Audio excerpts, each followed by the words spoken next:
Hello friends, കുറച്ച് ദിവസമായില്ലേ നമ്മൾ വീഡിയോസൊക്കെ ഇട്ടിട്ട്. അപ്പോൾ നമുക്ക് ഇന്നൊരു ചമ്മന്തി ഉണ്ടാക്കാം കേട്ടോ. അപ്പോൾ ഞാൻ ഇവിടെ എടുത്തിരിക്കുന്ന ഉണക്കമുള്ള തളയാണ്. ഇതിൻ്റെ ചൈരം വെച്ചാൽ നിങ്ങൾക്ക് ഉണ്ടാക്കും, പക്ഷേ തല നമ്മളിപ്പോൾ കളയത്തില്ലേ, അപ്പോൾ കളയാണ്ടിരിക്കാം. നമുക്ക് ഇതിനെ കൊണ്ട് ഇങ്ങനെ ചെയ്യാമല്ലോ.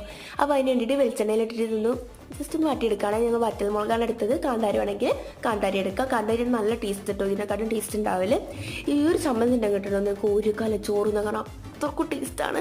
ട്രൈ ചെയ്തില്ലെങ്കിൽ ട്രൈ ചെയ്ത് നോക്കണം കേട്ടോ. അത് നന്നായിട്ട് വാട്ടിന് ശേഷം മിക്സിയിലേക്ക് ഇട്ടിട്ട് പിന്നെ 2 വെളുത്തുള്ളിയും കുറച്ച് ഇഞ്ചി കുറച്ചെടുത്താൽ മതി. ഞങ്ങൾക്ക് അതിന് തീരെ പിടിക്കത്തില്ല. ഇത്ര ആയിട്ട് അവിടുന്ന് ഇവിടുന്നൊക്കെ ടേസ്റ്റ് ഉണ്ടായിരുന്നു വേണ്ടത്. കുറച്ചെടുത്താൽ മതി. നന്നായിട്ടൊന്ന് അടിച്ചെടുക്കുക. അതിനുശേഷം ഇതിനകത്തേക്ക് ഇടുന്നതെന്ന് വെച്ചാൽ തേങ്ങയാണ്. ഇങ്ങനെയാണെങ്കിൽ ഇങ്ങനെ കഴിച്ചു തേങ്ങ ഇടാം. തേങ്ങ ഇടുമ്പോൾ കുറച്ചും കൂടി നല്ല ടേസ്റ്റ് ഉണ്ടാവും കേട്ടോ. അപ്പോൾ തേങ്ങ നിങ്ങൾക്ക് വേണ്ടുന്നത്ര തേങ്ങ ഇട്ടിട്ട് നമ്മൾ ഇത് ആദ്യം അടിക്കണം.